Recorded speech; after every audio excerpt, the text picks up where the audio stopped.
So, decide to wear the Pam Grier t-shirt today. I'm still at my father's house, so the Pam Grier poster is no longer behind me. So I thought I'd still pay homage to one of the greatest actresses of all time by sporting her on my chest. I shouldn't phrase it like that, it sounds a little weird. But anyway, here to talk Captain America. So in case you haven't heard the news, Marvel announced that Chris Evans is returning to the MCU as Captain America. Now, they didn't mention what movie he'll be in. They just said he's gonna return. Nerds all over the internet excited. They can't wait to see Chris Evans as Captain America. Now, just before I talk about the news and how I react to it, I love Chris Evans as Captain America. He fits so perfectly. And with a character like Captain America or Superman, those two characters, it's so hard to make them relatable because they're such goody two-shoe characters, you know? And it's so easy to go down the route where you just end up fucking hating them because they're so fucking perfect. You know, it's like the little kiss ass in your class in high school. It was like, I put in all my assignments on time, miss. You just want to... But Chris Evans didn't do that. He made a really relatable character, and he wasn't a perfect character. He had a lot of conflict internally, and it made you really relate to this character. So I really did love Chris Evans as Captain America. And I actually liked Henry Cavill as Superman, and I felt like he could have fell into the same trappings, but avoided them. So good on both of those actors. I now understand why you get the millions. Actually, I don't. It's not like they're doing open heart surgery or anything. However, there is a little problem with bringing him back. You know? Now listen, I love the Marvel movies. I don't like every single one of them. There's a couple of misses in there. I don't like Iron Man 2. I don't like Thor 2. I was a little on the fence with Black Panther, not gonna lie. I didn't even bother with Captain Marvel. But overall, I liked most of their films. And to me, two of their best films were Infinity War and Endgame. I think those are two of their strongest films. What those two films showed is that when there is an epic battle like that, like we saw in both of those films, there are gonna be some casualties. Gamora died, Vision died, Captain America retired, Iron Man died, Black Widow died. And that's what should happen in an epic finale, quote-unquote. When you look at a movie like Harry Potter 7 Part 2, one of the fucking twins died. I can't remember if it was George or the other one. What's the other fucking twin's name? I don't even know. Not the biggest Harry Potter nut ever. Just warning you, I've seen all the movies, but it's not like I know all these characters. I didn't memorize the fucking J.K. Rowling creature textbook. But it just goes to show there are a lot of casualties. The fucking owl died! The owl!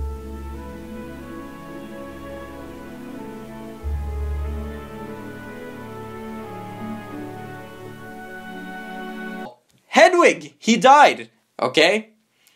And it makes it feel like the movie is like an epic finale. Like anyone can die. Harry Potter can die. And similarly, you watch Endgame and Infinity War and you're like, holy shit, the stakes are real. Who's gonna die next? You're on the edge of your seat. It's perfect.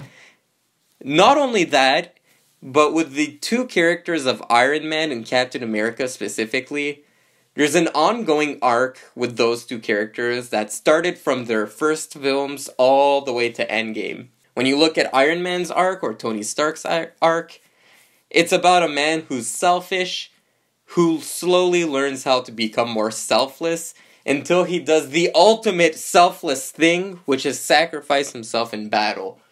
Beautiful. Perfect. You look at Captain America, it's about a guy who's constantly beating himself down, trying to do the right thing, trying to be selfless, and at the end of Endgame, he retires, gives the mantle of Captain America to Falcon, goes back to his normal time period, and retires. So that's about a selfless man becoming selfish. And that works so perfectly because Captain America and Iron Man always had conflicting ideologies. You look at a movie like Civil War, or even before that in Age of Ultron, they're always in conflict with one another. And it's kind of funny to see them do that switch, where Captain America always criticized Iron Man for being too selfish, and Iron Man always criticized Captain America for being a goody two-shoes soldier. And they kind of just flipped personalities. It's perfect. Maybe I'm looking too into these Captain America and Iron Man movies, but they really did do a good job, and that was wholly intentional. And then they fuck it up. Why are you bringing back Captain America? You know? And I get that there's a logical reasoning. They're thinking of making parallel dimensions in these films. It's gonna happen in Spider-Man 3. It's gonna happen with WandaVision, which I haven't seen and don't really plan on seeing. But it's a little much to ask for your audience that less than 2 years after the release of Endgame, you watch Captain America retire and you're just expecting people to re-accept him in film. I find it's a bit much, especially after an arc that was such well done in the previous films. And look, I even watched Endgame in theaters, and when I saw Iron Man die, and when I saw Captain America retire, I was like, no way they're going through with this. They're the biggest money grabbers. Like, Robert Downey Jr. puts so many butts in seats. And part of me wishes that they stick to their guns and they don't bring back Robert Downey Jr. But they're fucking gonna do it, you know? I mean, they already brought back Black Widow. They're making a Black Widow movie, which I have no interest in. Black Widow in my mind is dead. She was an interesting side character. They had a chance to do Black Widow. They had the chance to do a solo Black Widow film, and they didn't do it. And now they're doing it. So to me, not really interested in Black Widow. This TV show, WandaVision, has Vision, and Vision died. Which, again, I don't like the character of Vision in the movies. I think he's a little too boring. Like, they don't give him much to do. But that scene in Infinity War, when he tries sacrificing himself and then Thanos turns back time and then fucks over Vision, I think that was like the best Vision scene ever, like that we've ever gotten with him. And now you're like making a TV show out of him? Like, you're ruining the epic finale. And then Guardians of the Galaxy 3, they're gonna find a way to bring back Gamora. It's like almost a certain. I don't know. That arc with Captain America and Robert Downey Jr. was just so perfect in the first few films. From the first film up until the Infinity War and Endgame films. It was just so perfect. Why bring it? Or I wouldn't even mind if they waited like maybe 5 to 10 years before announcing it again. Like, if they made another Harry Potter tomorrow and said that Fred and George are back. Oh, that was his name, Fred. I thought it was Henry for some reason. No, if they made a Harry Potter movie, said, we're making a Harry Potter 8, and guess what? Fred and George are back. I'd be like, okay, like, at least it's been like a few years. You want to see them back, I guess. But this is like, dude, it's not even been 2 years. And I can see Marvel almost falling into the same trappings as Star Wars did. And those trappings were relying a bit too much on older characters. So you watch episode 7 and you bring back C-3PO and Han Solo and an R2-D2 and Luke and Leia and yada yada yada. And it kind of just gives you fan fatigue. It's going to be to the point where it would be exciting if they did bring back one of these characters, but when you come to expect it, it's not really that exciting.